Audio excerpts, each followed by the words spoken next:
and we hear footsteps coming down the hallway. Fuck that. What the hell? Really? This is like midnight, 1 o'clock in the morning. We're just like, what's going on?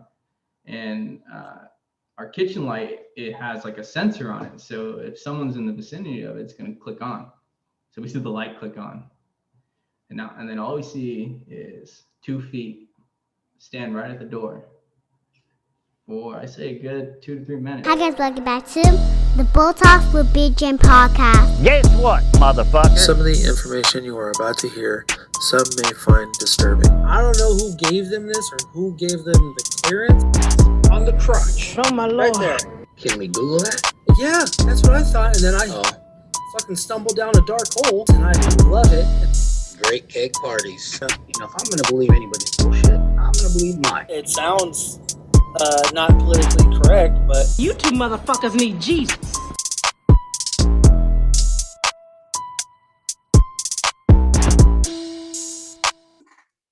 What is up, Bo-Ners? We are back. He got a little wasted. I am definitely wasted. Episode, what is this? 41? 41, yeah, dude. Epis- Shadow puppet. And keep going. I got pretty drunk with bourbon and Shadow Puppet brewing. Bam. So Woodford Reserve. This is a long Good shit. episode. We love you guys. But we talked ghost stories. Go gadget gate. What's go gadget? What? Anyway, we have obviously drank too. I can't even focus this fucking camera. Enjoy the episode. We talk about ghosts. We talk about spirits and personal stories of ghosts and everything in between. It's a. Bye, guys. We love you. Enjoy the episode. Bye. All right, one more. What is up, everybody? Welcome back. This is another episode, Bo Talks with Big Jim. We're going to crack open our beers right now. I got whiskey. Sorry. Oh, yeah. Cheers. Cheers. Cheers. So, I was contacted. Oh, that is good. I know. That is really good. Yeah. I was contacted by you, my cousin. So for introductions, which I'll do in the intro also, we'll do. We got Brandon Yamaguchi back again. He was on episode 40. And this new familiar face or unfamiliar face for some of you is my cousin Josh. What's up, everybody? What up? So you actually contacted me and you were like, hey, I need to come on and I need to tell my story of ghost stories and all this other shit, which we already know some stories, but not all of it. So let's clarify who exactly. He's my nephew, which is my sister Joanne's second child. He's the middle child. So we talk about the stories that we are familiar of. He's lived it there for 22 years before you moved up down south. So I'm sure he's got firsthand, even when he can probably remember stories back in Berkeley. I don't know if you're going to remember that far back. Oh, I'm going to bring that up. I got the whole. Are you? Oh shit. I heard those stories. Right. I got everything. So, again, before we really get into any of the stories, how's everything going though? Like for real, like how are you, Brandon? How are you since the last time we saw? You guys missed me this much to get me on another episode? Hey, honestly, dude, your video has been in the last couple of days, and I'll double check, but it's been top 3 in the last we recorded a week ago. The last 5 episodes. And you're only trailing by the one guy who was a cult leader who murdered 9 of his kids. Yeah, Marcus. So Marcus you're doing Wesley. okay. Yeah, you're proud of doing it. Great. And Mr. Diaz, how are you doing, sir? I'm doing good, man. For those life out here in LA is good. who No complaints. don't know, you were recently married. This is how we were introduced to Mr. Gucci right there. Yeah, Brandon's my best friend. For anyone who knows, that's why he's here at my house.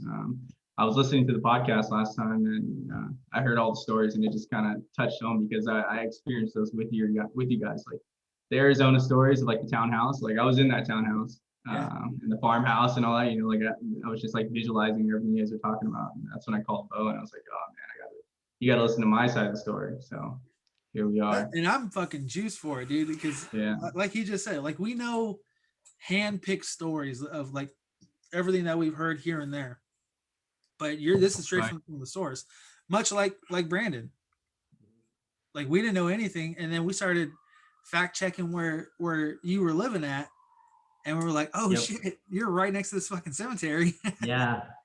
It was great that we researched that stuff because it gave like more to my stories. It clarified a lot.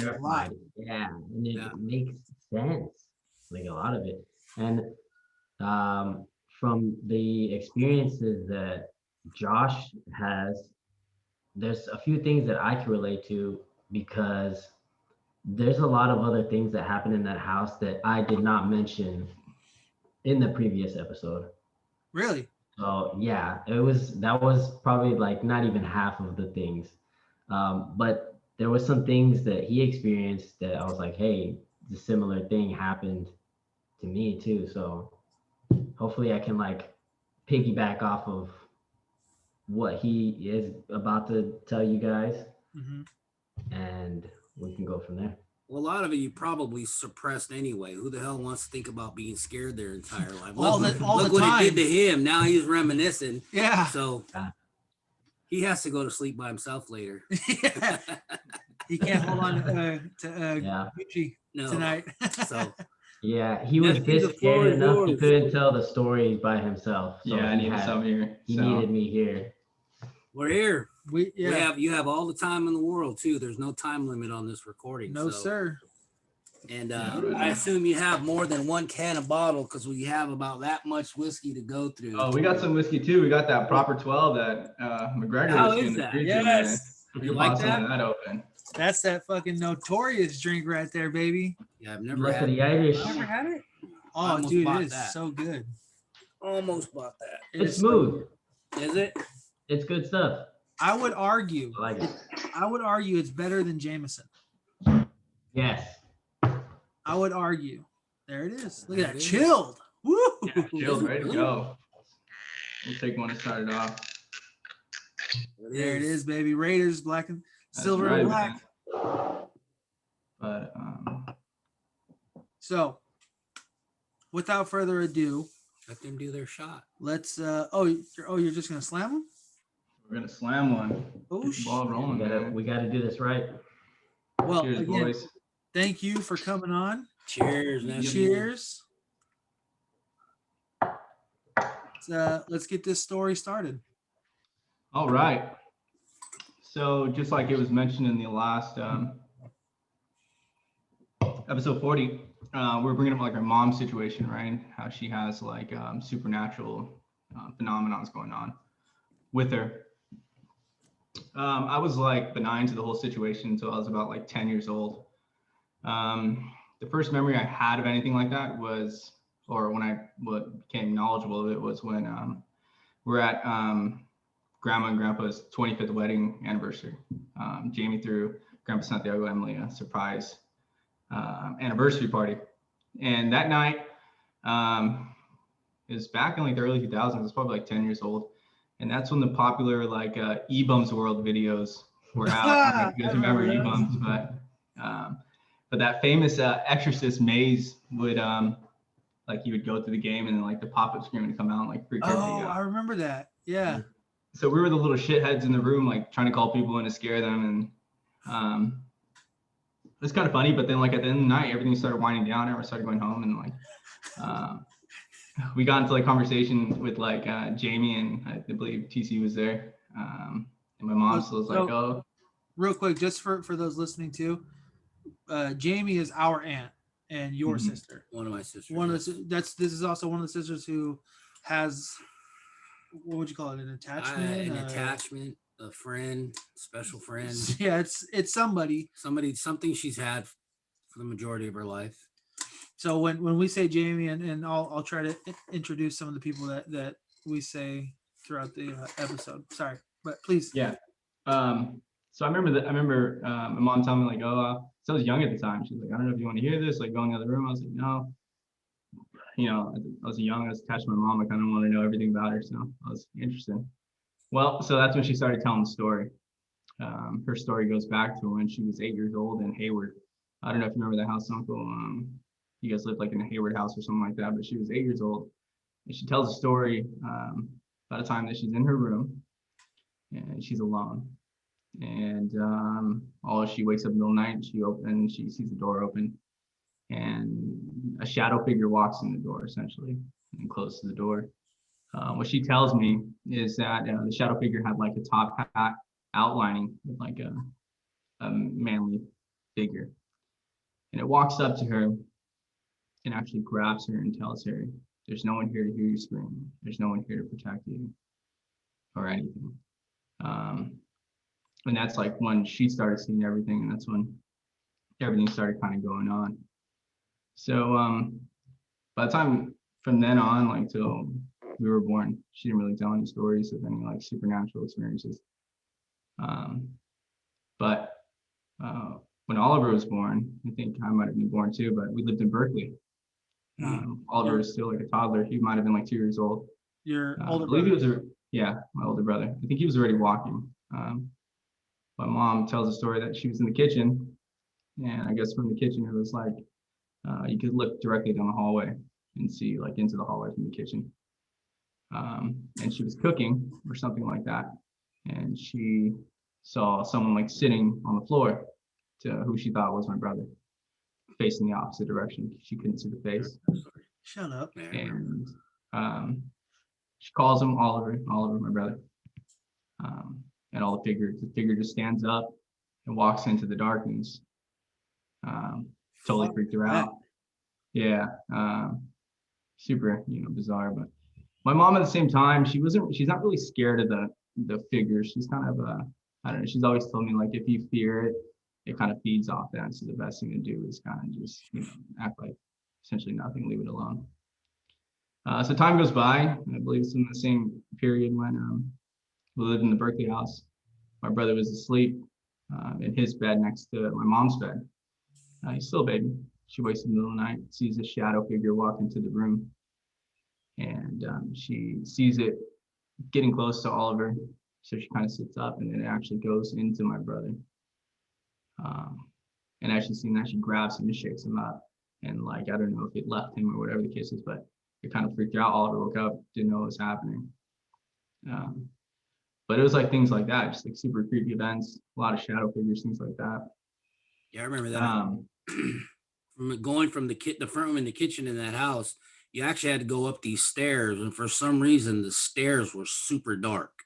Yeah. And your guys' playroom was on the left, and it was always dark. And I don't know if it was you, it might have been your brother, but your mom used to always say, who's he talking to? Or who is he playing with when anybody would come over? Yeah. I don't think it was you. I think you were still a baby. So yeah, that sounds about right. Yeah, weird stuff would happen like that. And that also happened to my little sister Gabby when she was born. Kind of fast forward a little bit. Gabby was a premature baby, so my mom was like always, with her and things like that. But like at the time, she had her room in our now house. Gabby's room was right next to it. Was a closet that they turned into her bedroom. And I remember my mom said she was putting Gabby to sleep, and Gabby used to have this play ball that she'd play with in her crib. My mom grabbed the ball and actually took it out the crib and put it on the floor. My mom goes to sleep. And about 5 minutes later, she hears Gabby playing with the ball again in her crib, wakes up and the ball's there. Yeah, it was just like weird stuff. Yeah, that's in the house of Modesto. Yeah, that's correct. Yeah. Okay. Every ghost show that they're like, hey, there's a kid named Tommy and we like to play with him. Here's a ball. And that ball, every episode, whatever show it is, always moves. Yeah. It's kind of creepy to think about. Who saw the shadow figure or the entity, whatever it was, go into your brother? My mom. So what was weird during the whole thing was that like my dad never really saw anything. I don't know why. He never really experienced anything the whole time. I don't know if it's because he's a heavy sleeper or whatever the case was, but as long as I can remember, he's never had like any scary things. I think he just gets more freaked out on my mom telling the story than anything. Yeah, he always wanted to. He would always say, "Don't. I don't want to hear about it. I don't want to hear about it." Yeah, we'll be sitting on the couch at your house and talking about it. And just, you know, kind of. Yeah, I remember he's always like getting chills every time they fucking say shit. Yeah. So, but yeah, so like things like that would happen. Again, so now we're in the Modesto house, and I'm a little bit older, and I'm aware of these things. And you know, like at the time, I didn't see anything too like creepy, but I always felt like something was there. But my mom at that house had like more experiences. But when we first, during this time, like after the party, maybe like 2 years later, I don't know if you guys remember the movie Paranormal Activity came out. Oh, of course. Hell yeah. And I remember watching it in that house and just kind of looking at everyone like, shit, like this could be my life. And, you know, it's kind of freaking me out. But what freaked me out the most was there's a scene in that movie where the husband or boyfriend or whatever brings the computer to his wife and shows her an article, right? Shows her an article of this lady who has issues with ghosts, paranormal experiences, and it tells like a backstory of like a bio of the girl. And the girl was 8 years old when she first experienced her own like ghostly interaction. And when I heard that, I was like, fuck, like my mom was 8 years old, you know, like it was like super trippy. And then the girl ended up turning into like a full-blown exorcist. It actually showed exorcism on the freaking movie that time. So like that just, you know, took me to another level, and I was like beyond freaked out at the time. My mom was always super chill, like didn't really think nothing of it. But, why would she bring the stories up? Just to scare you guys or just to talk? Like well, no, so I think when she opened the door at that party, she was kind of like free to tell us. She didn't really tell Oliver. It was kind of more of me because I was more interested in it. Like I want to kind of know what was going on. And like, you know, I kind of like did some like investigating at the time. And I was like, you know, like what could it be? You know, like I never really knew what it was. And like it was just kind of interesting because it kind of messed with me, like it's like, you know, mentally, like I always thought something was there, you know, even though I didn't see anything myself, but I always, you know, was freaked out. But you know, when I'm like, I believe like 15, 16 years old, my mom's she told me a story that she was in her bed in the Modesto house, and she's asleep, and she wakes up and she looks on her ceiling, and it's like red script, like red writing, like a letter. Oh hell no! And it's going so fast, so she's like trying to skim through it. Oh, like she's seeing it, like it's going like live. Yeah, exactly. So like she's seen it actually be written out, like, but it's like the teleprompter. As it's writing, it's fading away essentially, so you can't read the beginning of the letter. What do you think? It was like blood? Yeah, it could have been. It was red script, what was she saying? But you know, tough to say. So she reached to the end, right, to try to find what the signature is. It looked like a letter, what she was saying, and it was signed like the name Pedro for whatever reason. I said, "Oh, who the fuck is Pedro? Funny name, you know?" Yeah, for real. Jeez. Napoleon's best friend coming around and fucking with people. Right. So it was just like at that time, and then I was like full blown into like, oh, what the fuck could it be? Because she would tell me stories like she would hear like the front door knock, you know, as she's at home alone, go out there, no one's there. And, you know, things like that. Or she would actually see the shadow figure peeking over the corner, looking at her as she's in her bed. I'm good. And, you know, we would tell these stories to like you guys during those times, like, everyone like, oh, okay, maybe your mom's just, I don't know, crazy, or she sees her stuff herself. But I think the best example was when my grandma actually stood the night there one day. And my Uncle Jimmy's mom, our grandma, she stood the night there one day, and she was sleeping in our living room. And my dad would always go to work like on Saturdays to do side jobs and things like that. He'd wake up super early and leave. Well, I guess that day he didn't. So he came out like early in the morning. She's like, "Didn't you go to work?" He was like, "No, what are you talking about, Mary?" And she was like, "I saw you walk out the front door this morning and tell me bye." And then he's like, "No, that wasn't me." And then she literally packed her things up and drove home because she was fucking freaked out from the time. Yeah, it sounds like she'd always say, "Fuck you, Joanne, I'm not going to your house." Like it always scares me. But she don't fuck with that at all. Even now she does. I mean, there was that one, and then the one when your mom was in the hospital, when she thought your dad came home to go to work, And Yeah. he ended up staying a night at the hospital, and the figure walked through the house, through your hallway, and went into the room and didn't acknowledge her. So in the morning, you and your brother are messing around getting ready for school, and it was either you or Ollie was told Grandma, "No, my dad's not here. He stayed with my mom when she had her first big surgery." And she's like, "No, he's in the room." And she went and looked in the room, and he wasn't even there. She ended up calling him, and he was on his way to work from the hospital at that morning. Yeah. Something like fucking with Grandma. Yeah. It's just, Something like I fucking mean, with all of us. I think it's mainly girls, which is weird. I mean, an ex-girlfriend of mine had an experience like that as well. I mean, like a ghostly figure went to her when she was with me, which is super weird. And I was like, oh, maybe, Really? yeah, like scared her at the time. And I thought, oh, I didn't really think nothing of it, but it wasn't until Bianca, I know you guys know Bianca all of Yeah, us, yeah. brought up the same situation that she saw a shadow figure in the house and she didn't want to go inside the house and things like that. It was just like creepy things like that. And again, at this point, go ahead. No, I'm just saying, I didn't think any of this was really, excuse me, really real until actually we all stayed the night. It was you, me, Mom. Javen was, I don't even know how little you were, dude, but he was sleeping between my legs. His feet were in between my legs, and we were sleeping on the couches that are in your mom's house now. Those were brand new. Like she had just gotten those couches. Yeah. And everyone was asleep, and I couldn't sleep because dipshit over here started kicking me in my fucking legs, and I woke up, and I remember hearing somebody walking in your mom's kitchen and moving plates. It was 4:00 in the morning. Nobody was awake. Yeah. Early morning. Yeah, no shit. Yeah, imagine trying to go take a piss in the hallway in the middle of the night. You know, you got to walk down that hallway every day. It was kind of that hallway, dude. That hallway in your mom's house is terrifying. Yeah. I was just there Monday to pick up Javen, and this is right now, a week ago.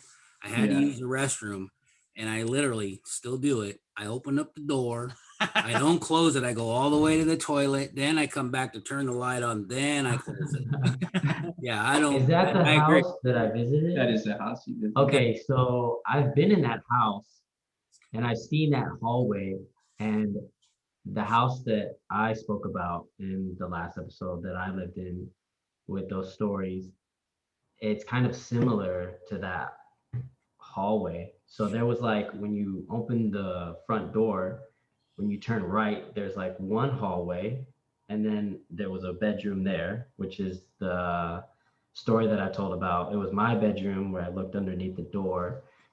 And then when you turn left, there was another hallway. So just think of like that hallway in his house, like times two. Fuck because that. there was just two hallways. Yeah, it's super fucking creepy. No, I'm good. Did you actually see any like figures? Or is it just kind of like you felt like there's something there? Yes. Well, you know, the thing is too, like, I'm sure we've all been there where we're in a room or we're somewhere and we have this, you know, it's like a gut feeling, like I'm not alone. Like, even though I'm in this room or I'm in this place, like by myself, I don't feel like I'm alone. Right. And I felt like that all the time. Like no matter where I was in the house, I felt like that. It's a really weird feeling because you can feel something there. I can just feel him this close to me. My brother Javen, the one that we were just talking about, he's sitting right here. He's sitting right behind me. He has the VIP access right now, as he calls it. But same thing. Like, I mean, there's so many times where I've just felt something that was not there in front of my face to see, but I felt it. Like, you can just feel coldness. You could feel almost like a heaviness almost. Yeah, you feel this like strange, like negative energy that's around you. And sometimes it's like when it's really close, you're like, okay, this is weird. I need to like get out of here. But what he was saying was, had I seen like figures or like shadows and things? Yeah, definitely. Like there was a few times that happened to my sisters where they were trying to go to sleep at night, and for some reason their closet was like messed up. Like sometimes it wouldn't have one door on it, so you'd see like inside the closet.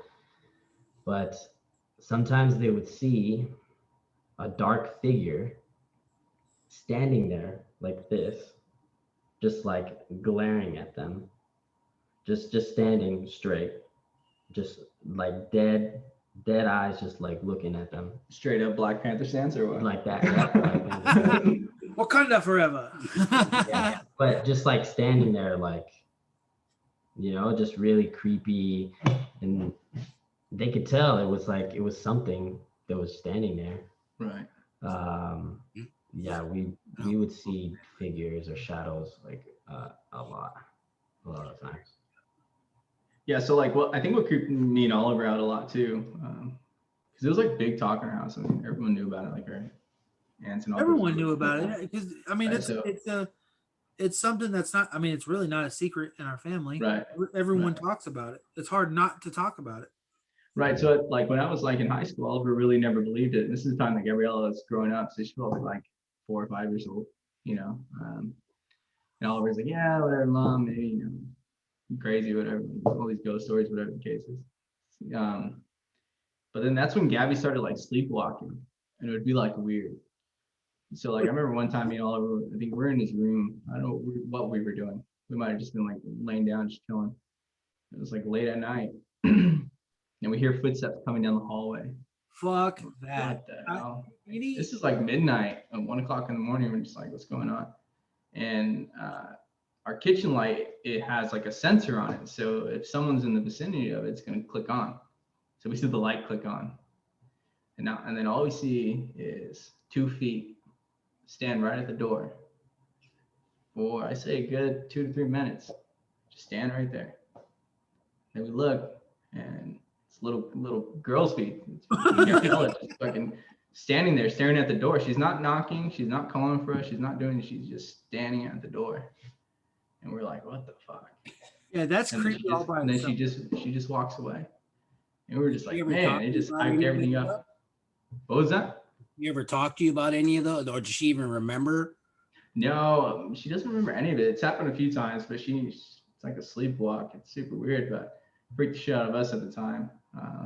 We don't know if there's any relation towards that, but it was just Or even just playing with them. I mean, you have an imaginary friend, but there's a certain point where your imagination your bodily function. You're functioning right. with something. So Right. she doesn't remember doing any of that growing up.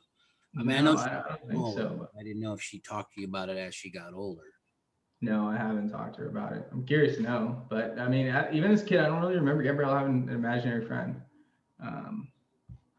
No, but she like those instances. It was like super weird things that happened around her. But yeah, so now that like we're older, Oliver would still like kind of kick it aside, like whatever, you know, time goes by. And I was already out of high school, and I remember I was on the phone with my now wife, and I was in the back sunroom, and from our sunroom you can see vertically down the house, like across the pool, and my mom was in her room, so her light was on.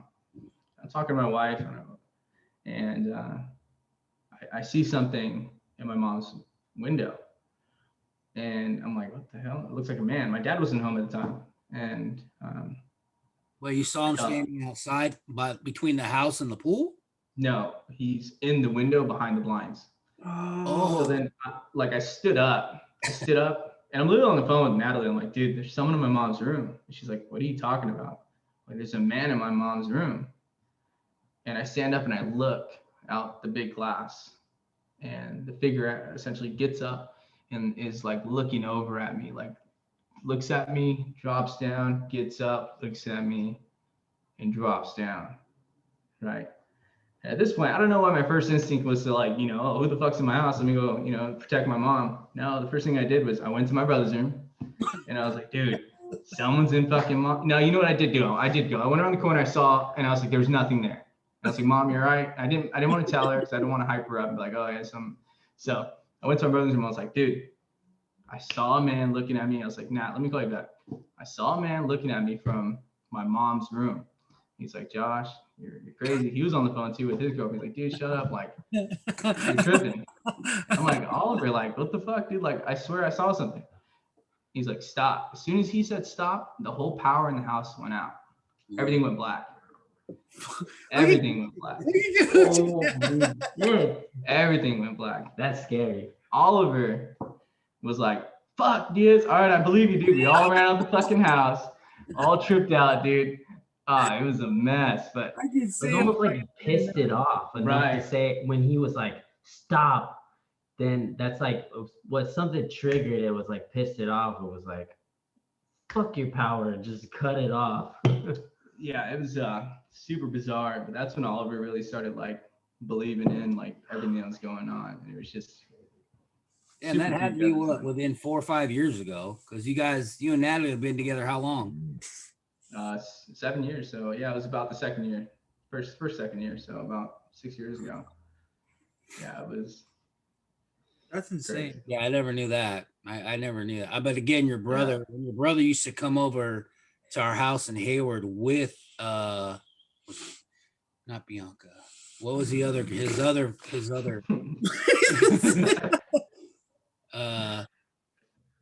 I have no what the idea. hell was her name? No. You're asking Who do you me. live in San Jose with? No. That's Bianca. That's Bianca? Okay, Bianca. Esby was the other one, right? Yeah, Sorry. yeah. I'm not good with names. He's also been drinking. Yeah, so we were sitting at our house and your brother started telling a story like that. Yeah. Same thing. We were watching TV. I'm sitting on the couch. He's sitting there with her and they're talking. And all of a sudden, I don't know why, but the light went out and she literally knelt on her knees and was like, no, please. Like begging something not to fuck her. I was like, hey, I don't know what that is. And you know how your brother gets, Right. he starts to, I was like, it's got to be an explanation. I still don't know what it was, but the light started flickering, and that poor girl, she might as well pissed her pants because she was so freaking scared. Right. You try to make some sense of it and say, oh, it's just a coincidence, but there's only like so many coincidences you But see, can have until it's like. And that's what I was trying to tell, like the story that I told Gooch last episode. When I felt something hit the bottom, and you've been up in that loft area where I used to sleep. Yeah. Something hit the bottom of that floor. It wasn't an earthquake. It wasn't him because he wasn't home. It wasn't my mom. I can't explain these things, and these things. Yeah, well, that room was super eerie, period. I mean, it was like super sketch, super cold. You know, you had to freaking crawl up. It was a weird place, dude. And I had the little crawl. You remember the little attic entryway, dude? Yeah. Every night that I went to bed, I always thought that I heard the fucking the because it's a little hook, or it was, but the latch. I thought I heard the latch always click up, like something wanted to open. Every night before I fucking went to bed, and that shit still makes my skin crawl. Right. And let's get something straight too. Like, you know, all these ghost stories and everything. It's not like we praise them or anything. You know, we grew up religious. We were Catholics. You know, like we went to church. I mean, we weren't like religiously always going to church, but we went like, you know, we believed in God and things like that. It was just kind of weird. Like when we moved to Modesto, we actually had the house blessed multiple times, but it never really solved the issue. It was kind of laughed at it, to be honest, because it kept coming back and coming back and coming back. I think till this day, my mom still. She kind of grew with it. Yeah, it's almost, it might as well be like, a sore. Like an invisible growth. It might as well be that only she understands. Right. And you're right. It isn't anything that we're gloating about. Unfortunately, it's happened so long. And to my other sister, both of my other sisters, it's just conversation.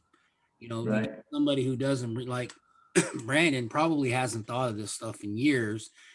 He hears our podcast and he's like, hey, you know, I want to come on and talk about my story. Yeah. And then it starts reminiscing and it keeps coming up. And if he were to tell somebody like his roommate or neighbor, then they're gonna be, dude, are you drinking a little too much, or you putting in your nose, pal? So yeah, it's not. The crazy thing is that it's like a small community. I mean, I saw the feedback you guys get with all these people that enjoyed it. It's like I can imagine how many people, because it's not something that like you just talk about with your friends at school. You know what I mean? I can imagine how people just get like tortured with this stuff. You know, I was like tortured for a little bit in fear. Like there was nights that I couldn't sleep. You know, and it was just like so many people go through this and just don't talk about it. And I can just imagine other people. I mean, I'm sure other people had it worse. I mean, we never had any like bite marks or scratches or things in that nature. Thank God. That does happen. But and that's just it. You guys visited the church more than we did as far as a family, the Diaz compared to witnesses. So, and you guys were taught you're not supposed to believe in that supernatural. It's fucking hard not to. Yeah. When the shit's knocking on the But I'm door saying like that there's that he found a balance in between without even going crazy or believing fuck is something really wrong. He understood, okay, I was taught this through my Catholicism and my teachings, and then to realize that it could be, okay, maybe it's just make believe with supernatural, but he didn't have an escape to talk about it. Right. A lot of people don't without thinking you're fucking crazy. Going crazy, You know, get your head on the mat. Don't climb too hard, nephew. It's frowned upon sometimes. But got cradled one too many times. Right, dropped on my head too many times. You know. But. Well, some people they just get so numb to it, or they get so used to it, they're just numb by it. They're just like, well, this is normal now. You know, and which is that shouldn't be normal for you if this stuff keeps happening to you. And that's, well, I mean, it can to a certain extent, like you know, like from a mom. Like I mean, there's nothing you can essentially do about it if it's something that bugs you. But I think the awareness would help people. You know what I mean? Like if more people came forward and actually talked about it. I don't think it's the awareness. Could help somebody else. I think it's the this is not a word. The believability. Finish saying your sentence and I'll see if you're right. It's having people believe in what we're actually experiencing. Being understood. Right. Understood. Yeah. We're not making the shit up. And I drank too much. All yeah. Right. Yeah. We're not making the shit up. We're not doing it for, what do they call it now? Clout? Well, we're not doing it for that's fucking. like what Josh said earlier. You know, his small community, and that's what we're in. We're in a small community Very of people who have the same experience, who continue. I mean, we talk to people as far out as, you know, where's easy? Detroit, New York, Wisconsin. We talk to people. It's just, you know, if we were to put ourselves in a 10 group category, we probably have 10 other podcasts that we interact with that all say the same type of stuff. They're either raised religiously, they were raised not to believe in it. Science debunks everything, but then they can't, you know, really say what they really heard or saw in the dark. So, well, the only two that really are on our level is Amanda and Cassidy. Well, we don't know what. But they've experienced a lot of shit. Yeah, over the fence, or even murder Molly. mysteries, or but they have their story. But they have their beliefs. Like they believe in it because they've experienced it. That's what I'm saying is that, like how Josh just said, whiskey is kicking in.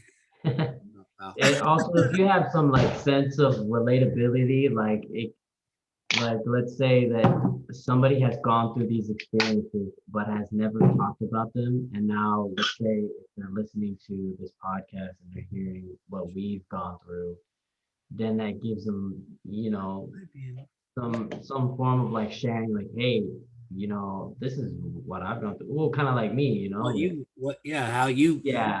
know, hearing your guys's other podcasts. And so, I mean, I think it has a lot to do with like relatability. But what's crazy is like for me, one thing that I understood early on and what kind of creeped me out more, because there was a time where I was so creeped out that like my mom would actually send me to Grandpa Santiago's house. Right. My uncle David's dad. Oh man, he's very religious. So I mean, we would sit there and read the Bible and try to figure out, like, make sense of things and understand what's good from evil, or good and evil. But once, like, you know, from a religious standpoint, anything that's on earth, whether you may think it's good or bad. It's essentially evil. It's essentially like a demon that never went to heaven. So I always had that in the back of my head, like, this, whatever it is, manipulative, it's nothing good that is here. You know what I mean? So that amped everything up even more.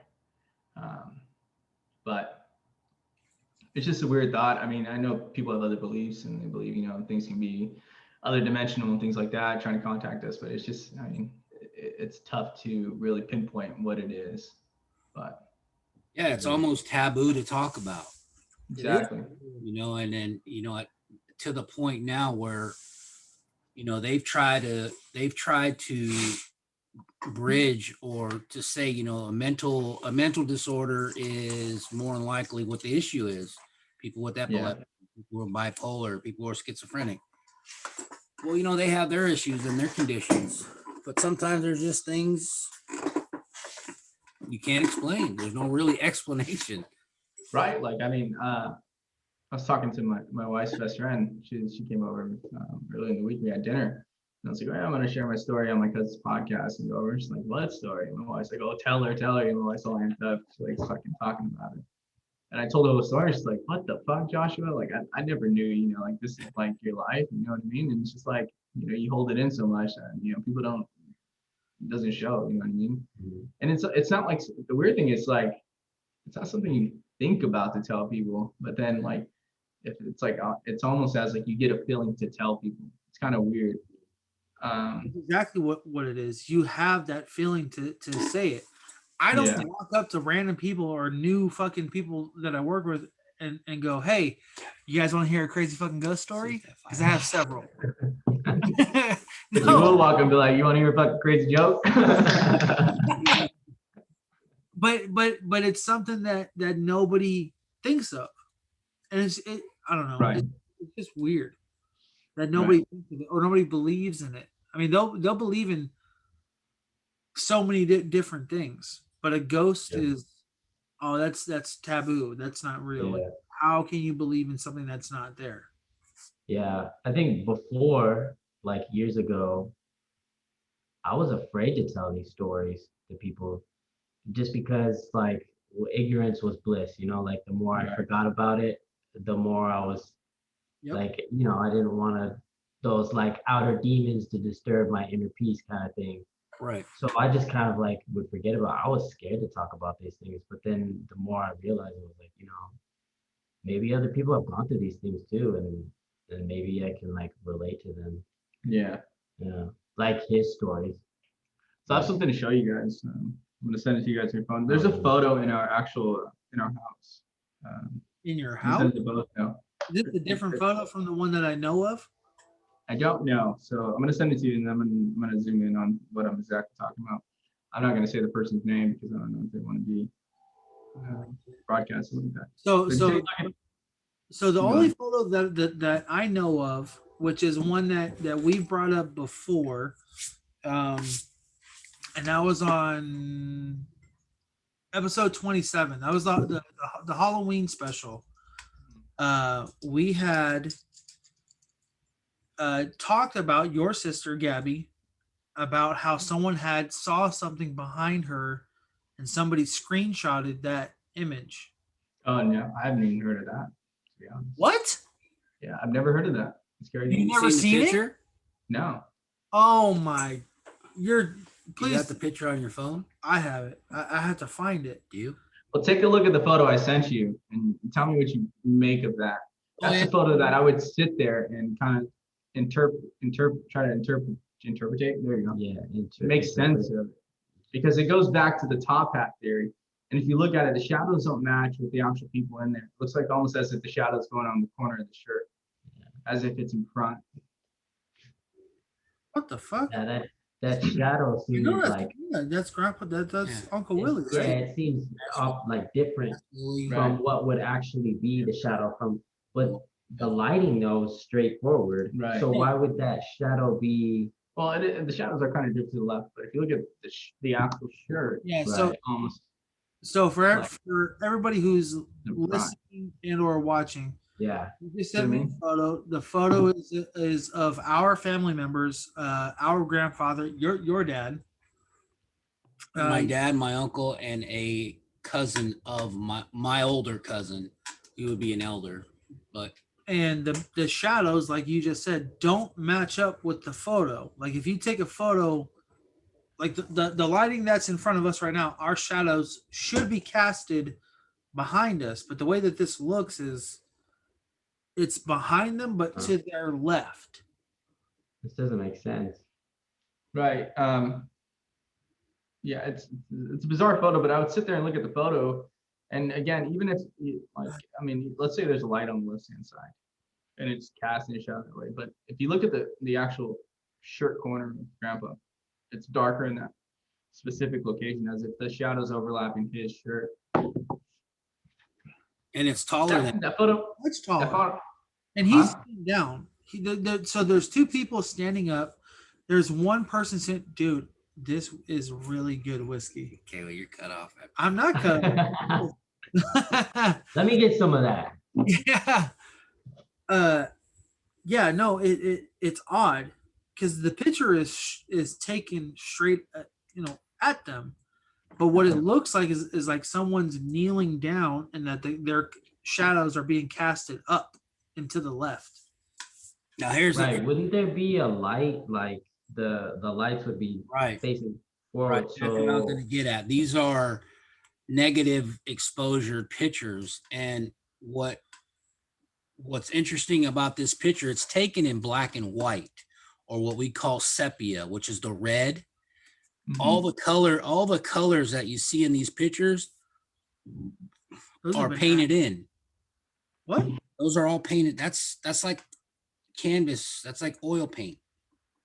Seriously? Yeah, the photographer who took those, he was brand new, and he saw these hoodlums, which is our family members, in the street, and said, I'd like to try this stuff out. So that's how come he had one has a tambourine, one has a rubber duck, and the other one has a teddy bear. But they're all in a gang, which is my father, uncle, and other older cousin. So everything you see is painted on after the exposure. That's painted on? Yeah. Yeah. When was this photo? For so many years. It had to have been. For so many Actually, years. you know where that photo was taken? In your guys' backyard. That was probably taken in Santa Paula or Ventura. I was born in Ventura. So that sounds about right. Yeah. No shit. You know what's crazy? We'll kind of brought that to look at this photo in my hallway, because it was that time when we started talking about the man with the top hat and things like that. I have a story, but keep going. Yeah. And I would just like look at things like, because I remember Grandpa telling me that there could be things attached to certain items in houses which cause things like this. And that's when I was looking, I was like, oh, Mom, like, could this be like whatever the case was? So there's always like a mystery. But then what made me look at that photo initially to start off was the actual backstory of my grandpa's. Well, for everyone, I didn't want to tell people who are on it, but it's my grandpa, my Uncle Jim's dad. His backstory of his childhood that Jamie actually told me.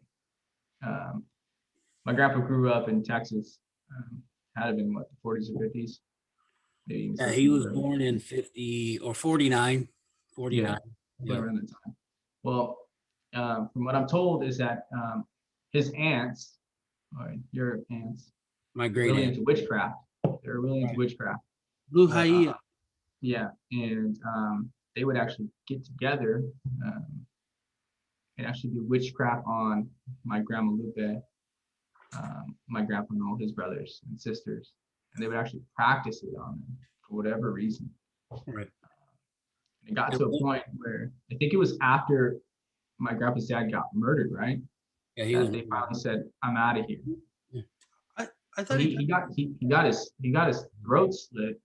Like he got decapitated. There was somebody behind. There was someone in his vehicle. There's a longer story to it, but there was somebody in his vehicle in the back, and he was driving, and he decapitated him on purpose. Yeah. No. Jesus Christ.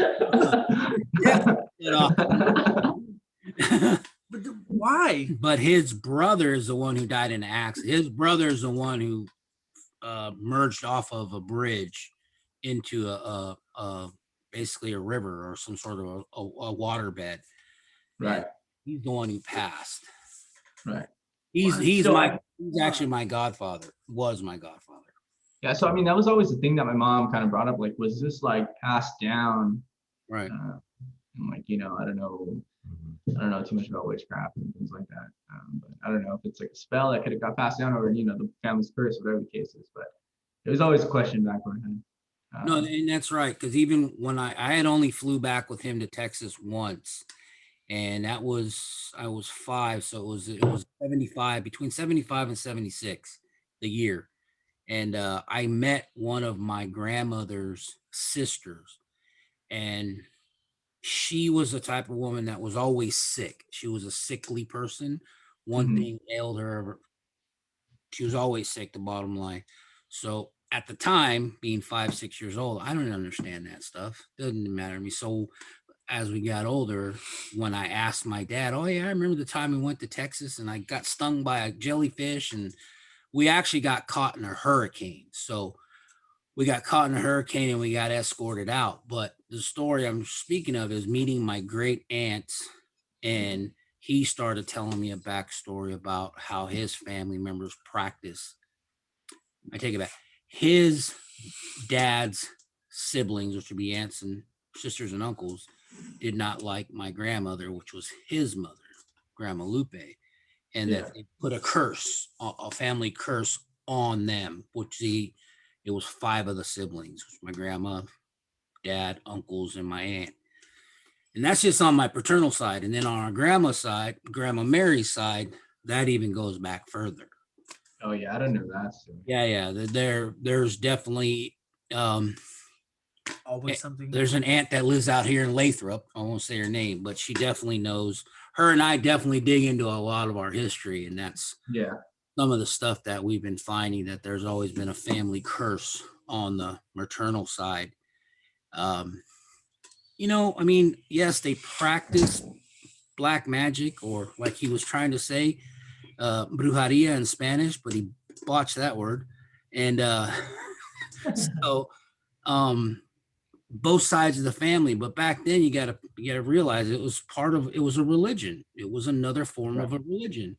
And those black arts aren't anything that are taught in this country. It's something that comes from the old country. Mexico, deep Mexico. Right. Well, Grandpa's side of the family, I think I traced their family line all the way back to the Civil War, and I got back that far. God damn, really? So the Texans, To the Civil War? Yeah. They fought in the Civil War? No, they just the timeline that I traced. They might have fought, who knows? Fuck. I don't know. They were the ones playing the drums in the corner. Yeah. They weren't in the actual. And then Grandma's family, I found out other communications with other elders of ours that they migrated through Mexico all the way through. Actually, instead of coming through to Tijuana into California, they migrated through New Mexico and they basically settled into Tijuana, San Diego area. That's where most of them are. Yeah, that's where Mom's from. Yes. Yeah. So, yes, correct. Both families have practiced it. But again, it was more of it was first nature to them. It wasn't anything that was foreign. It was just what they were taught. But like I said, it wasn't anything negative. It was just a religion that they knew. It's no different than witchcraft or voodooism or voodoo in, New Orleans. Yeah. The Creoles, they practice witchcraft. Or voodooism. What's it called? Voodoo, yeah. Voodoo. Maria LaRue, right? Voodoo. Yeah. Priestess. They have two priestesses, and then they have. There's voodoo, and then there's hoodoo. I don't know. And then there's Hulu. Yeah. But yeah, I mean, it's super bizarre. Like we always talk about like my mom, but like you never really experienced anything growing up in these houses, or kind of like seeing anything that stood out to you. Us, me. Your side of the story. Me? Yeah. You know what? Growing up, no. The only thing that I remember, it had to do with your mom, dude. I mean, the earliest story I remember,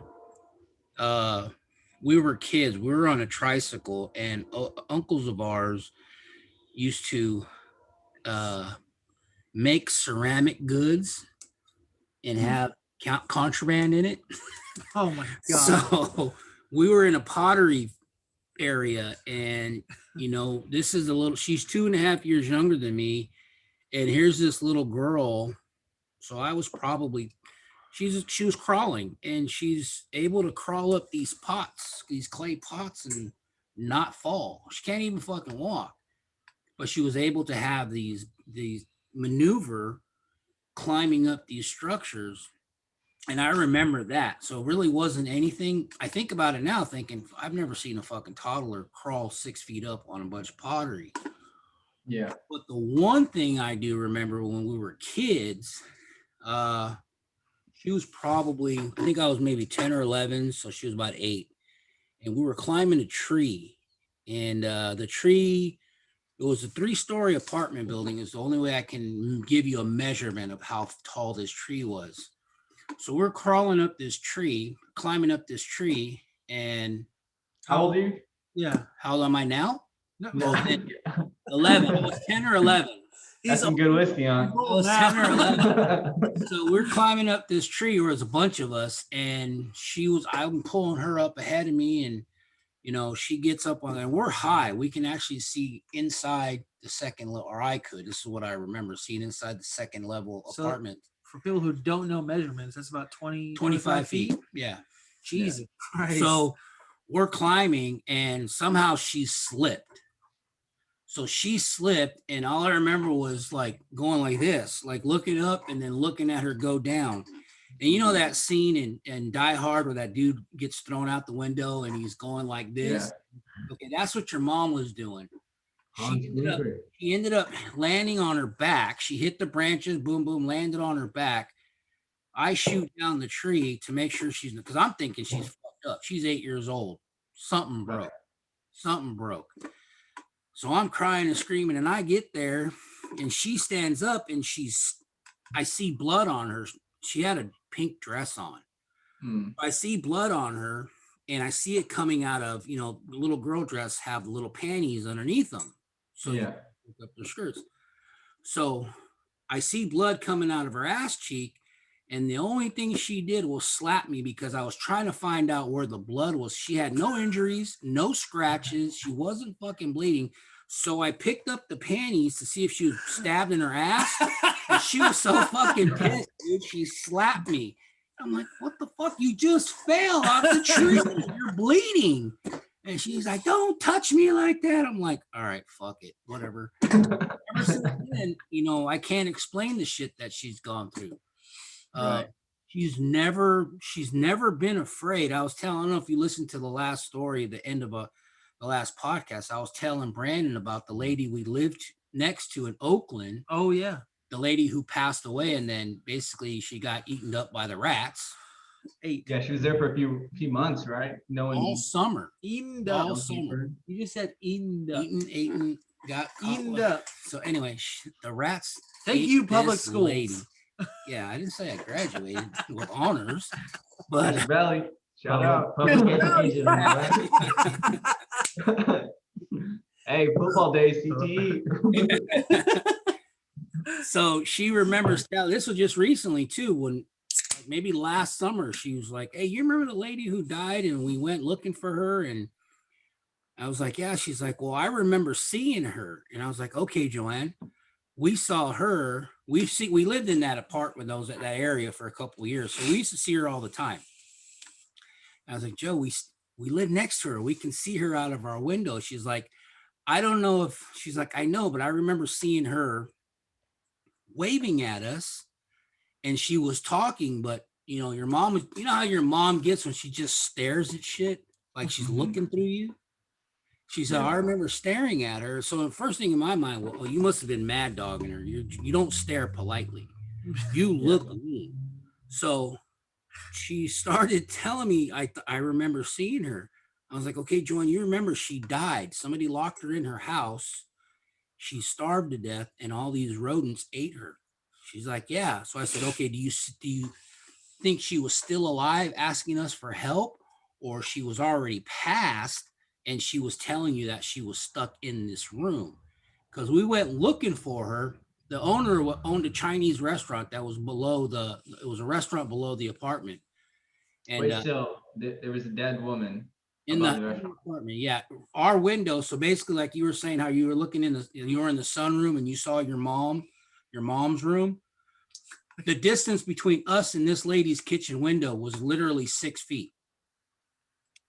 So we can see. So yeah. So she could see across. You can just open the blinds and see across. Yeah. So she says, I remember seeing that lady. And then to me, I'm thinking, okay, I remember we found her dead. Her hair was hanging off her skull. Both of her legs were eaten apart from her body. And she was basically decomposed. Jesus. So I asked her, Joe. How old are you? Huh? You didn't say that. How old were you? About 13. She was You saw probably that at 10. 13 You years? saw that? Oh yeah. Yeah. Well, see, you mean the dead lady? Oh yeah, I've seen plenty of that. But how I saw that was Shout out grandma. the dead lady, the neighbor, the Chinese guy was like, hey, he was paying the neighborhood, here, come clean out this lady's house. We started all cleaning out, throwing shit away. Well, my Uncle Gus and another friend of ours, Uncle Gus, in the neighborhood saw this one room that was locked up. It actually had a padlock, one on top, one on the bottom. Well, this little kid, he kicked the door open, and when he kicked the door open, my Uncle Gus came around, and the trim was full of roaches. So when he kicked the door open, all the roaches just fell on him. So him and the black kid and the Asian man were screaming. So the Asian, we're all outside taking a breath. The Asian guy comes through the that sounds like a terrible characters for a fucking movie. So the owner, who's Asian, starts screaming and running down the stairs, and he was saying something in his language, but he was saying, it's not supposed to be funny. so we all go in there, and then we get to the room where the lady was, and my Uncle Gus is in there sitting next to her, just staring at her, and we're like, what the fuck are you doing? And this lady's totally decomposed. She only had a patch of hair on her head. Her legs were eaten through. She was dead. That's how come I asked her. I was like, okay, Joanne, you saw her alive, or did you see her apparition when she was dead telling you where she was at? And she couldn't tell me if it was. But what you guys saw was the dead body was in there for sure. Skeleton. Yes, all skeleton. She didn't have anything left on her but the patch on her hair. Are you serious? What in the world? Yeah, her femur was eaten through, so her lower part of her leg and the upper part were separated on both legs. So the varmint, the rats, and everything else ate her. So when I was asking your mother, I was like, okay, did you see her when she was alive and she's trying to get our attention to help her? Or did you see her when she was passed to get our attention to tell us she was already dead, come find me? And I don't know. We don't know what part of it was true. So she could have been a ghost already, or she could have been legitimately. She was probably dead, but saying like, hey, yeah, come fucking find me. I'm over here. That was probably the early stages before decomp. I don't know. That's probably rigor mortis. Well, this happened. That's what I think. This happened to us over 30 years ago. I know, but what I'm saying, for her to bring it up like it was yesterday's fucking tabloid is what I'm saying. All that stuff is very clear, dominant in her frontal fucking memory. Yeah. She remembers it like that. So since she was a kid, a baby, like Gabby, like I said, 8 years old, she started going through shit like that. You know what's crazy is I actually looked up. Well, you know what? That's what they were serving at the restaurant below. That was the fucking orange chicken. I just had some orange chicken today. I want to hear that. The rigor mortis chicken. Was it supposed was it crunchy? Because if it's not supposed to be. So there's an actual tale of the hat man. It's a man with a top hat. Yes. Multiple people have seen. Okay, hold on. So that was my story before. So I've only experienced sleep paralysis. Did you just take that straight from the bottle? That's called water. Woo! Oh. I'm throwing down. Smart water. I have a problem. I thought that was whiskey. No, hell no. I want to sleep and wake up with no hangover. The one time that I experienced somebody with a top hat was Uncle Marvin. He had recently passed. So for those listening, watching, Uncle Marvin was my grandfather's brother. He had recently passed at this time. From your mom's side, not related. Not from exactly. From my mom's side. My mom's side, they're, redneck, hillbilly, whatever you want to call them, cowboy, whatever. That's how they lived. So much like my grandfather, his brother Marvin wore a cowboy hat. And the first and only time, and hopefully only time that I've ever experienced sleep paralysis is shortly after he died. I dreamt of, okay, it's almost like a movie the way I saw it. The camera of what I saw, it panned in through some trees, and I saw my grandfather's truck, which was it was a red Toyota? The Nissan, the red Nissan Frontier. And I saw the silhouette of my Uncle Marvin wearing a top hat. When I saw that, I thought that I woke up, but that's when I experienced sleep paralysis, and I saw everything.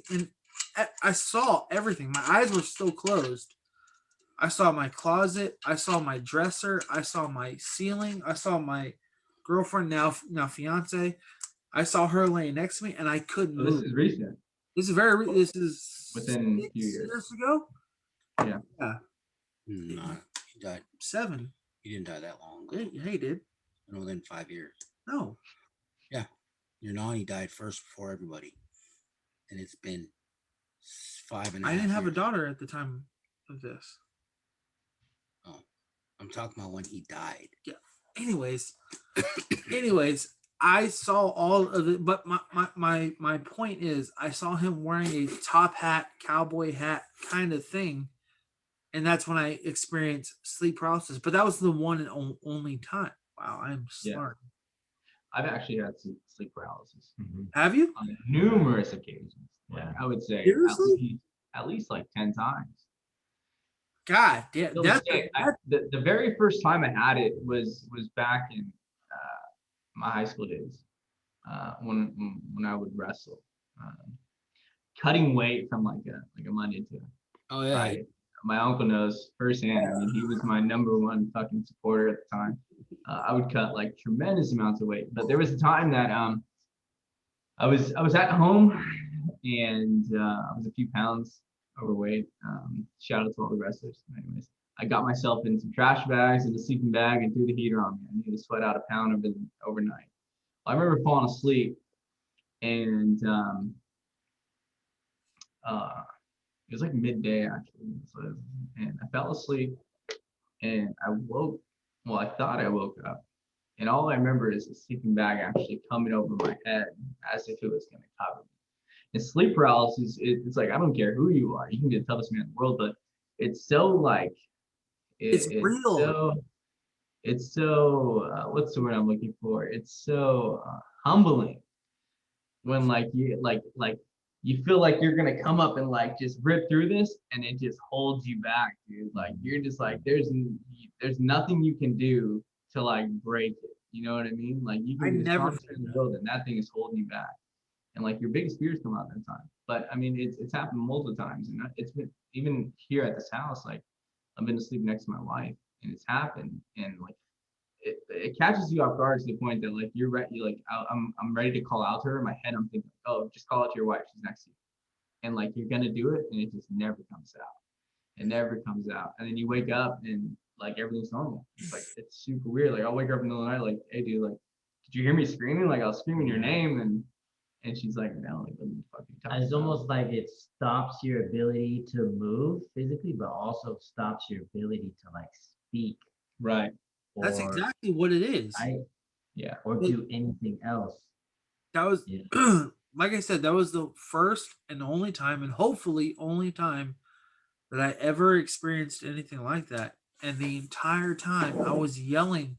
I remember yelling and feeling myself yell, like my throat was getting air to yell out something. And I'm screaming, telling her to wake me up, wake me up, wake me up. And the only thing that I could do at the time was breathe through my nose to the point where I like shit like that. And she woke up and she couldn't wake me up until she literally had, I'm almost like a fucking right hook from fucking Floyd Mayweather.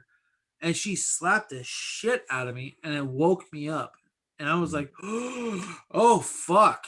And Oh wait, so she actually heard you, or she didn't hurt me, but that's all. no, she heard you. Yeah, she heard me. That's weird. She heard me breathing loud. So she slapped you thinking that you were dreaming of some hot chick in your dream? Probably. Probably was. Oh no, this ain't right. She's half Puerto Rican, so yeah. But no, but she slapped me, and that was the only way that I could wake up. That was fucking terrifying. I'm telling you, I do not wish that on my worst fucking enemy. Sleep paralysis is no fucking joke. Right. The common denominator I found on why it happened to me so much, or every time it happened to me, is when I sleep on my back. When I'm actually sleeping on my back like this, is essentially every time it happens to me. So I've kind of avoided sleeping like that, or sleeping on my side. But there's such a mess to go through it. Like the shitty part is you don't even realize you're going through it until you try to make a move and you're like, fuck, like I'm stuck. And then that is the scary part. Well, there's really two. You're trying to call out and tell somebody, hey, I'm fucking scared. I'm scared. I'm scared. I'm scared. But nobody can hear you because you're only thinking of it. Yeah. Nobody can hear you. That's the scary part. That, and then not being able to fucking move. It feels like you're wrapped up by a fucking anaconda or something like that. Yeah. Almost like you can feel that pressure that's like on you, and you're trying to get up, but you just can't. But you know what's crazy? Have you had it multiple times? Yes. Yeah. Okay. So since I've had it multiple times, right? To the point that like when it's happening to me, I'm conscious of it's happening to me. I'm like, oh, here we go again. Like my mind's still working. Like it remembers the last time I had it. It's not like I'm delusional. I don't know what the fuck I'm doing. Like, I'm like, oh, I'm in this state again. You know, like you just gotta keep pushing. It's super weird. Like I'm super conscious of like, oh, this shit's happening to me again. It's super weird. But I don't know. Fucked up feeling, man, for sure. Yeah, it's fucking terrifying. But so yeah, did my mom ever confide in you, Uncle? Like her problems with like these supernatural experiences growing up? That's just it. It wasn't like you said earlier. It was almost like a first conversation type thing. It was never an issue. We talked about it all the time. Once growing up? Yeah. Oh yeah.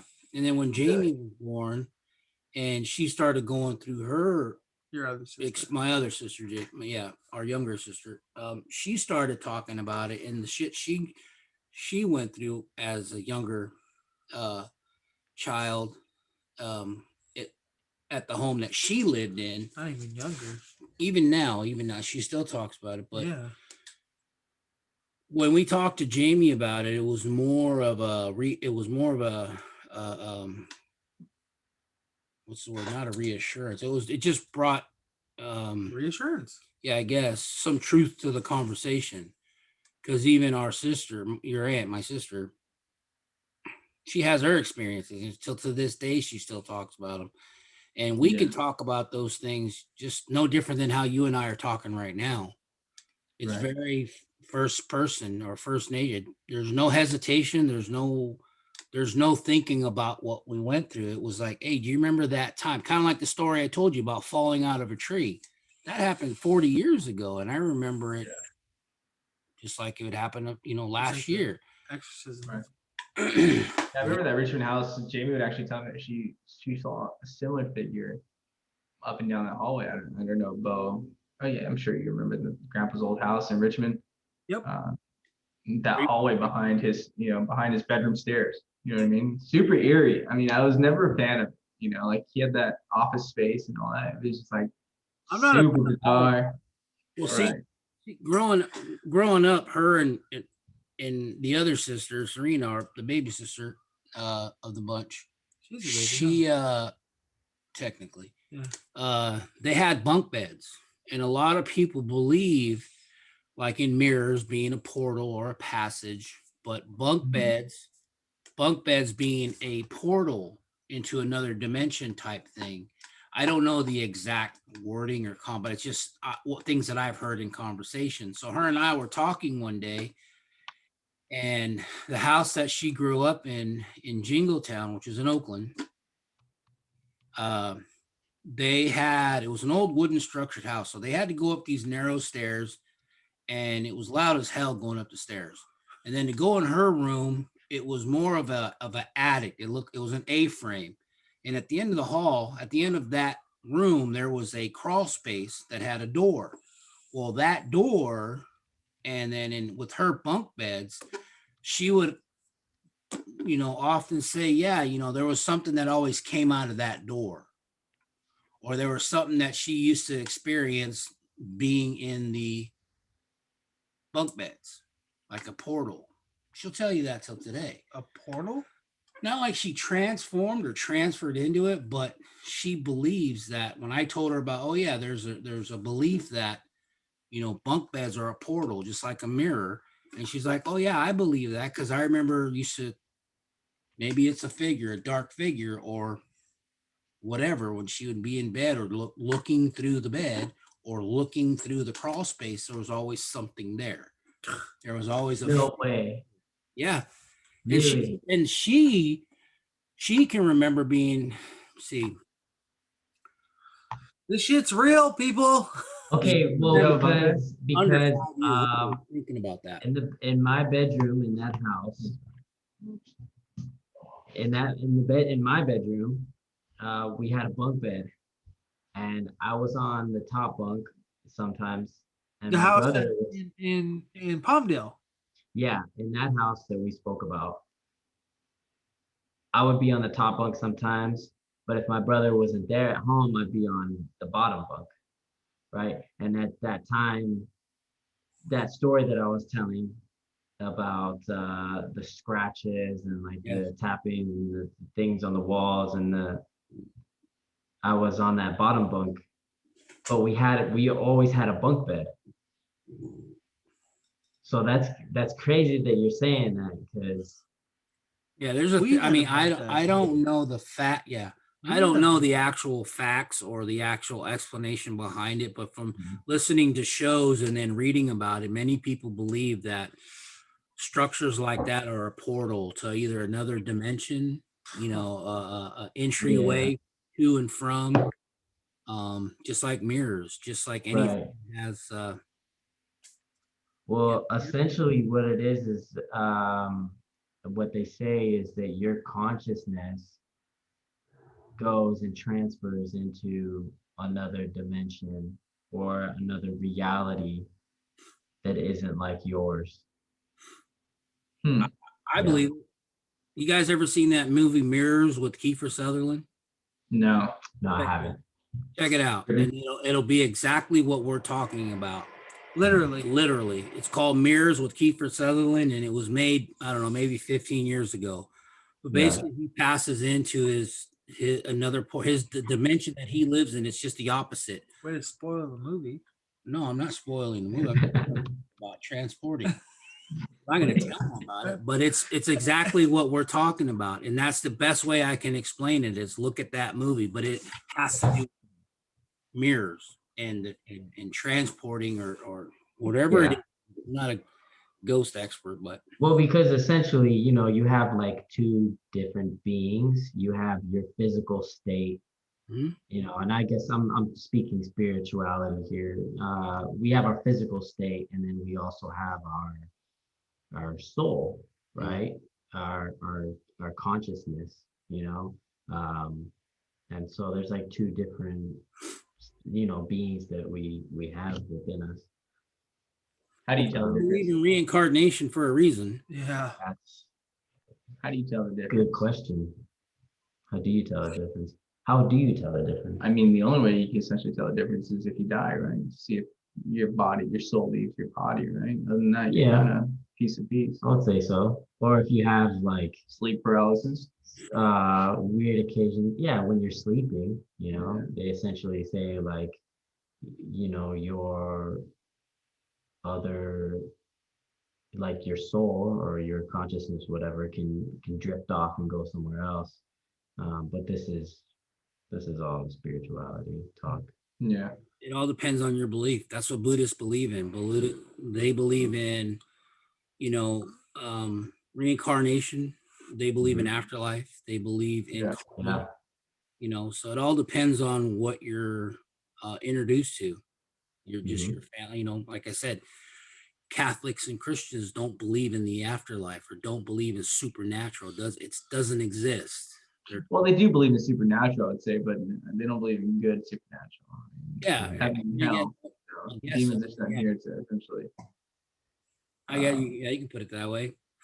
But it's science. You're not if you believe in science, you're not supposed to believe in Right. there's the Big Bang theory and then there's Jesus Christ or the God. right. So Yeah. either a molecule or it's a immaculate conception. Yeah. Super contradictory with those religious and science. Yeah. Always. So we were in a geography class together, and Yeah. first thing my teacher said was, "I'm Wait, a real." was it geography? No, that was anthropology. Anthropology. There Yeah, you go. anthropology. Anthropology. I don't know what anthropology means. But It's like The study of mankind, evolution. Study of evolution. I'm telling him it's a study of big ants. And he's like, really? Evolution. Well, No more whiskey. Like Asshole. what is it called? Zoolander. Zoolander. Yeah. You made a city for ants. it needs to be 10 times bigger than this. I swear. It's that like evolutionary Right. subject, right? Of how, man came to being and Right. So they talk about how we derived from primates. it goes from like the Big Bang Theory all the way to like Darwin's theory of evolution, things like that. Yeah. Anyways, so the teacher was like, I'm a religious man. I believe in God, but it's my job to kind of explain evolution. And it was such like a confusing topic, and we were like, well, I mean, they don't go hand in hand, so it's kind of like you got to believe one more than the other. But again, it goes back to, I mean, he never really explained why that was. No, but, he didn't. It's a tough subject, but It's an ongoing subject. You'll never get. It'll always be ongoing. right. No matter what. I mean, we won't essentially know Until you're in the end, if past, if we know that, but you'll probably know everything that there is when you right. come back from it. But That's kind of like what is the newest thing people do is that when they're passing on, they'll tell their loved one a very, very secret or personal word and or phrase. And if that loved one to experience or hear that at some point, as they continue to live on, that is like them reaching out. Right. Because in theory, here's another thing that I read about. In theory, whenever you have a dream about something that is happening, for example, you being tied down or held down by sleep paralysis, technically it's actually happening subconsciously, but physically you feel it. Yeah. So the ongoing conversation is, I guess it's just who are you going to believe?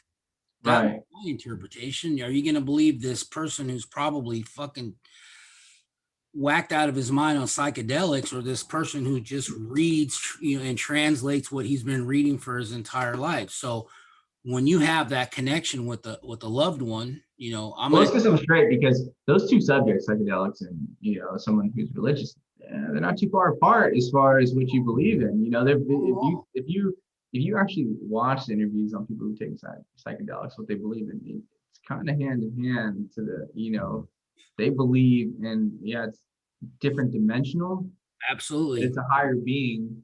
Right. In the sense of, you know, it could go as far as like being a certain type of religion in a way. But well, that's like the ayahuasca priests, the ones who get they drink that ayahuasca. They do it in Peru or Nicaragua, anything like that. Basically, all it is a high dose of a psychedelic, say shrooms. Right. People use shrooms to try to connect with their consciousness, to understand what they think. Some people do psychedelics to help understand, you know, some, like say an autistic person. An autistic person is so advanced in one aspect of their mind, but we look at them that they're just they're sickly, they're ill, they don't have a medical balance. Right. But you know, people like PTSD, you get these soldiers, kind of the same thing with they treat I've only read this, I don't know for experience, it's just stuff that I read. But soldiers who have experienced PTSD, they will give them high doses of psychedelics, mushrooms, ketamine, PCP. Ketamine. Well, they actually prescribe them like, what isn't it like they go on like some type of like a microdose essentially to keep them constantly on it, I believe, or something in that realm. And it basically reboots their brain. Right. You know, so they, you know, they hear a flashbang or see a light bulb burning out. They don't freak out and think they're getting fucking, you know, bombed by the Taliban or, you know, the Japanese in World War II type shit. So, no, we're not smart enough to, you know, to go through that, but we're, you know, hell, it's interesting enough for me to read about it. Right. Sure. Super interesting topic. I mean, especially when they start talking about like beings being multidimensional. Like, there's like arguments out there saying that aliens are multidimensional. You know what I mean? And with Bigfoot, like, you know, it's crazy. But I mean, it ain't. They're already talking about, what is it then, in August? Biden's gonna release files that we've obviously have had alien interaction for the last so many years. We have. No, I'm saying I know that. There's no getting around it. We definitely have. Well, he's just clarifying it. He's like, this shit's true, guys. Well, so did what's his name, didn't he? Yeah. The last his name, Trump. You know what's funny too is that we'll have to circle back to that. Yeah. The ones who know what that means. Yeah. The funny thing is, what I believe is when people say like aliens or they say extraterrestrials, right? They think of like one species, and we should be thinking of multiple species. Yeah. Right? We should be thinking of different kinds of aliens or extraterrestrials, right? We're just kind of like generalizing or like putting them into one group when I think that, you know, there's multiple beings. Like a nationality. You've got white. Right, exactly. Like, you know, humans, like we have different nationalities, we have different ethnicities, right? You know, we're different, but I think we should be thinking of multiple beings rather than like one species. Right. But you think our government's that organized to keep that shit on the low? I don't think so. I don't think it's the government being organized. I think it's the government interfering or redirecting the attention to someone who has figured it out. Right. Who has done, you know, the work, or somebody who's that fucking smart. Somebody had different like intel, or who was part of those organizations or whatever it may be, and they were involved in that secret jobs, I guess you would say. Yeah, like S4 out in Nevada. Yep. Area 51 or well, they were saying Area 51 isn't even like the main place. They were talking about Area S4 is where they do all the testing. Talking about where? S4. S4. S4. Oh yeah. It's where Bob Lazar worked at. I heard his last interviews. Yeah, Bob Lazar worked there. I didn't read about this. I caught this from Joe Rogan. Yeah. So don't fact check me. But Bob Lazar was, I believe, a scientist that worked in the lab in somewhere here in Southern California. And he actually hooked up like some type of like jet rocket onto a Honda Civic. So it caught the attention of this, government, I don't know what you would call an agency. And they sent him to S4, which is out in Nevada. And in S4, they had these crafts. Well, they had an element called element, I believe 115, which he couldn't explain. It was like a zero gravity element, or it was something weird that he couldn't explain. But on his way out, his job there was to like study something about these crafts, and he saw all these crafts that just made no sense. And it was like, this is like in the 80s, like crafts that would just hover up and do random things. And I mean, I'm not.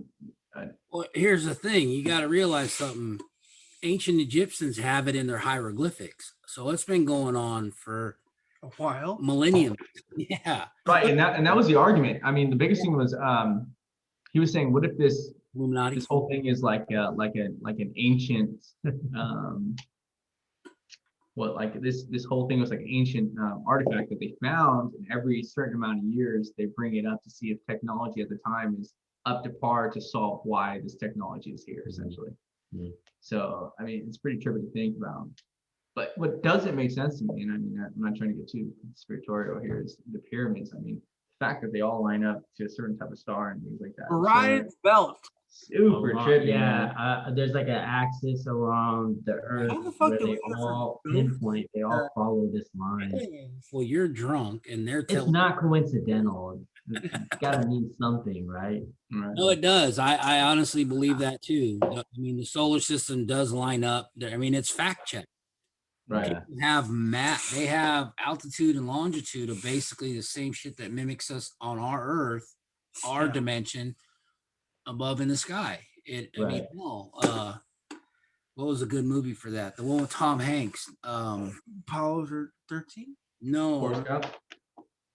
Angels and Demons, the Da Vinci Code. Oh, yeah. The Da Vinci Code and Angels and Demons. When he breaks that shit down, dude, I didn't care about the movie, but when he was breaking that shit down, dude, that was interesting.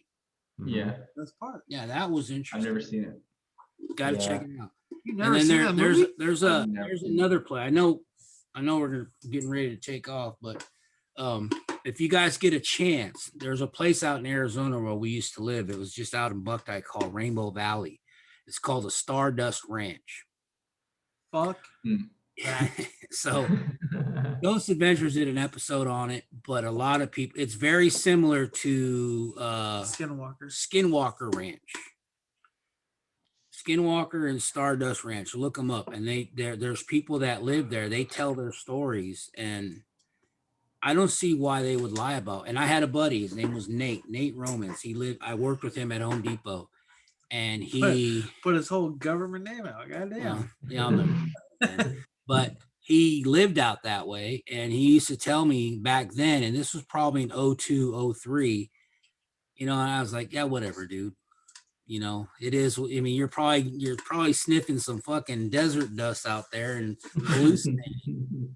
But now, as time went on and people were actually doing this investigation shit, a lot of the shit he was telling me is absolutely right. Yeah. Stardust Ranch, look it up. It's actually very interesting. Crazy. Yeah. Well, I have one more story before we go. Let's go. Yeah. What about the dog? Yeah, that's what I'm gonna tell right now. Okay, all right. Because I wanted to relate to that. Yeah. So one more story. It's not relevant to like my mom's side of the story, but or aliens. Yeah, we kind of went off the but Marcus and Ricardo, which is my cousin, they used to live in Oakland. This is when you guys were in Arizona, and we would always be over there all the time to stay the night. And I remember there was a weekend we stayed over there, and Ashley just got a doll it was the Rosie O'Donnell doll. Remember, she was a big time talk show host. Yeah. They had a fucking doll about her, and then you'd push the button and say, "Oh, it's Rosie," or some fucking crazy shit like that, right? So I I remember. remember hearing this story. Your mom was Yeah. telling me in front of your dad, and he used to be like, I don't want to hear it. Go ahead. Go ahead. I've never heard this story. Yeah. So we're young. We're probably like 7 or 8. Want another swig, dude? And we're playing. It was a long time ago because this is when Super Nintendo was hyped. So we were playing WrestleMania on Super Nintendo, and late at night, and all we hear is this doll saying, "Oh, here's Rosie." And we're like, "What the fuck?" And we look at it. Ashley's not around. The doll's in the corner, just sitting there by itself. Like, okay, whatever. Keep playing our game, and it keeps going off. And it keeps going off. We're like, "What the fuck?" And then Oliver and Marcus like, "Oh, dude, the doll's going off. Like it's fucked up. Something's wrong with it." So we go look at it. Everything's okay. So then we're like, "All right, just take out the batteries. It's probably messed up." So we take out the batteries. And then probably about an hour goes by, and then it comes on again. It says, "Here's Rosie." And we're like, "What the fuck, man?" The battery's out? Battery's out. And at this house was creepy in itself. I mean, it was kind of like, it was an old Victorian house in Oakland. And like just walking through it was kind of eerie. You know, they're the whole old doors, like the old stucco, things like that. So they came up with this brilliant idea of taking the doll and putting it inside the washing machine, saying, you know, like, let's wash it. Maybe the fucking, whatever the case. Who came up with that great fucking idea? Tony. This was Marcus's idea.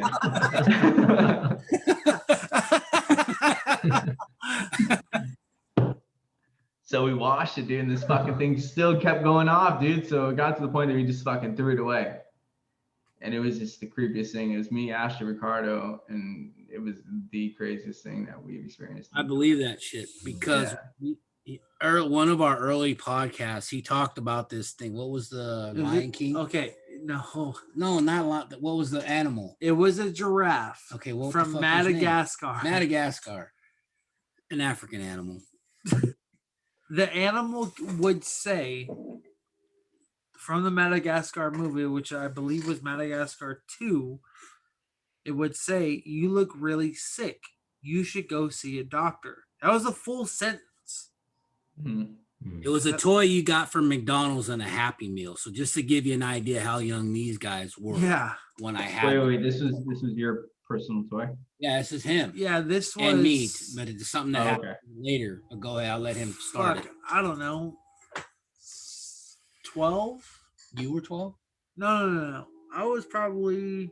He was a baby. He's 15, so he was probably about 3 years. Yeah, about 12 years ago. 18, 19. That's how that was my age. Arizona days. No, we just moved back here. Yeah, we had just moved back from me getting sick. We had just moved back to the Bay Area in 2008. Yeah. So, like he said, he was sick, his heart stuff. This toy would say, "You look really sick. You should go see a doctor." And at this one time at night, it would repeat for probably 2 minutes. Regardless of what you may say, what? I'm listening to your story. What the fuck? Jesus, dude. Staring into your soul. Right? 2 minutes is a long fucking time. So this thing would fucking repeat that saying over and over again. To the point where I took the batteries out. Fast forward what? When about 5 years ago, when we moved in to your grandma's house, when your nanny died. So it's 2020, 2021? No, Jim, we're in 2021 now. Yeah, I know. So it's 2016. Okay, so we packed up all our shit, put it in. I had all their toys in these totes. So all the shit was in storage. Now the storage facility I had was called it was one of those portable facilities. So basically this thing lived on a battery. The battery should have died a long time ago. What? You were a 15-year-old kid and you kept this through your I was probably actually here. Stepping over. Yeah. See this kid. See this tall kid? he used to end up playing with all the toys. He was about this tall. Him and Gabby were 2 and 3 years old, maybe 3 and 4. So he had the toys. tiny. So we ended up moving. I moved them. Actually, he had already moved out. He was already moved out. So I ended up packing everything and putting it in storage. I ended up going back to the storage and just tossing a bunch of shit. So when he used to hear that, that was probably in 08 or 09. Fast forward to about 2016, 2017. 5 years ago. Yeah. So I go in there. I went to throw in and reduce our storage just to get rid of the shit. If we hadn't used it in 5 years, there was no reason to keep paying for it. Yeah. So the first thing I heard when I opened the door to the storage was that little giraffe talking to me, telling me the same thing. You look really sick. You should go see a doctor. This is 5 years from when he's saying this is a toy that was over 15 years old. I remember hearing that for that 2 to 3 minutes over and over and over again. There was 5 different. Why didn't you just throw it away? I did. That was I didn't even go. I didn't even look for the fucker. I heard where I located where I heard the sound. I picked up the tote. I didn't even go through it. I grabbed the whole tote, and I mean, there was probably expensive shit in there. I just didn't want to hear that. You look sick. Yeah. I threw it right away, and ever since then, I didn't know that that's what he used to hear. Yeah. Not at all. I finally told him, I don't know how that came up, but I was talking about the story. One of our recent episodes. That was the New Year's episode. Okay, well, we were talking about the story, and then he brought that up, and I was like, holy shit, guess what happened to me? Yeah. So as soon as I opened that thing from being in storage for after 5 years, the first thing I heard was, you look sick. You need to go see a doctor. I looked for that sound because it didn't stop playing. It kept going. Kept going. Found it, grabbed the tote, and I threw it away. I'm sure we can all believe that whatever it is, the evil, good, whatever, a spirit can like attach itself to something like a doll or 100%. Something electronic. Yeah. Right, and it can like spaz out. So it's an energy. He told me the doll story. I remember back in the 90s, there were these like little toys. They were called Furbies. I don't know if you guys are. Okay, so these things, Furbies, right? They would talk. Yes. They were like little animatronic toys, right? They were fluffy, like furry. Yeah. And they would say certain like phrases. Sometimes we would just be in the house and it'd be quiet. And then all of a sudden, we would hear this thing like in our parents' bedroom. Is this in the Palmdale home? Yeah, this is in the same house. I'm telling you, everything. But was it only at that house or like the house you're at now? You never. It was not. No. Nothing. No, nothing. Maybe tonight when you go home, something will fuck with you. Hey, fuck you. You can leave. His house. Go to the other room. It's my house now. So we would hear this thing like randomly, just like say things, right? Or it had this like weird little speech it would say. And we're like, this thing just goes off randomly. It's like pretty scary. So, we just thought, just take the batteries out. Maybe it'll stop. Maybe it's like malfunctioning. We took the batteries out. And a few times we would hear it again. Brandon, it was almost like, it was like calling us, right? Like from the other room.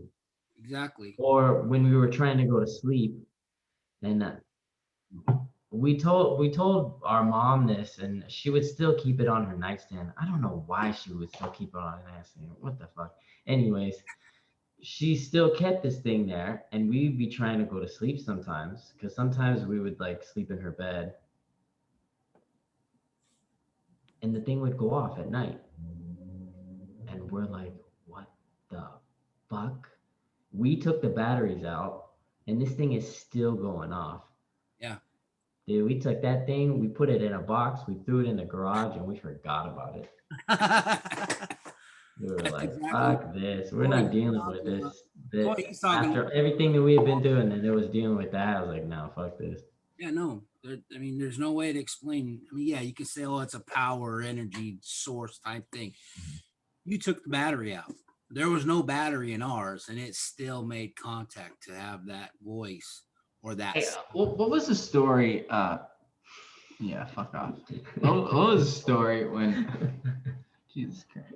What was the story in that old house down the street from where you guys live at now? I remember there's some type of story that you saw some type of reflection in a mirror, or somebody saw some type of reflection. It was like a man in the house.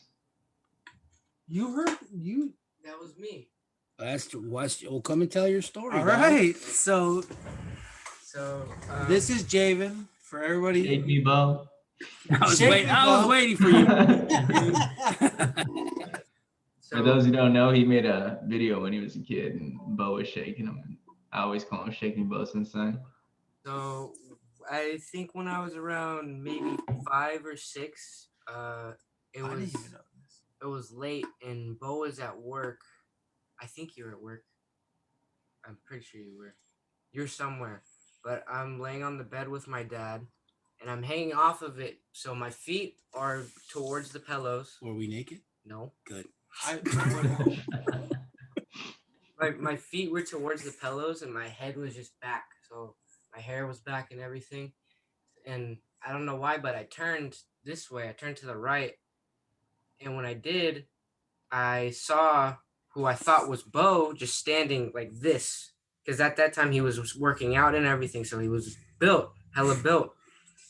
And I saw him in the mirror, or I thought I saw him in front of the mirror. And I was confused for a second. So I kept looking and I said his name and he just stood in that position. Same stance. Where Juan's room was, that mirror, I thought you was standing there. And you were just like this the whole time. I have never heard this story ever. Yeah, me neither. I never heard of it. Who'd you tell that to? I've told you guys, and when I have, you were either drunk or forgot. I just probably ignored you. Probably drunk. Probably both, yeah. No, I didn't hear that. I didn't know. That was the same house. Yeah. Oh, okay, yeah, I didn't know that shit either. No, but since no one's heard the story, but there was a distinct story which you guys were talking about that house. I don't know if it was my Aunt Stacy that saw it, but there was like some type of mirror image. You guys saw something there. No, you're talking about the house on Manzanas, Via Manzanas, that was your mom. Your mom, every time she would come over, when you guys used to come like on the weekends and we'd hang out or whatever. The old house, right? Yeah, the old house. Alejandro. Yeah. Yeah. That's what I'm talking about. He was talking to Stacy. Stacy was in the doorway of the hallway for all the room. Your wife. Yeah. And so she's talking to her, and the mom's looking right at her. And she's like, hey, who's that? What's that baby running? Because at the time, I had the twins. I used to watch the twin girls. So she thought that the twins were at the house. And then the little entity ran behind Stacy, my wife. And she's like, who's that little baby? And that, I know, child, that freaked the hell out of Stacy. That's what it was. And then you guys looked at the back fountain, right? And it was a baby pissing in the fucking. Right, exactly. It was that. It was about that size. So you're at the time, your mom was like, no, that's not what I saw. I saw a baby running behind you from one doorway to another. And she, you got to plug it in? No, keep going. Yeah, that's exactly what it is. Your mom used to see shit like that all the time in our old house. But a lot of it she wouldn't say because it didn't bother me. It definitely would bother your dad. Your dad would never want to hear that shit. Yeah. Your brother would never want to hear that shit. And Stacy was her and Juan didn't want to hear that shit either. So yeah, it was just never brought up. But then your mom would tell me, he's like, yeah, who's that little baby that walked by in the diaper? There was no baby. It was just something that she saw. Well, listen, this was I think we're all going to be haunted tonight when we sleep. So this was a great fucking episode. I think we should end it here on that fucking It's great. fun, boys. So, Josh, Cheers. Brandon, thank you so much for coming on. I'm fucking hammered. Thank you. It was fun. We It was love you fun. guys.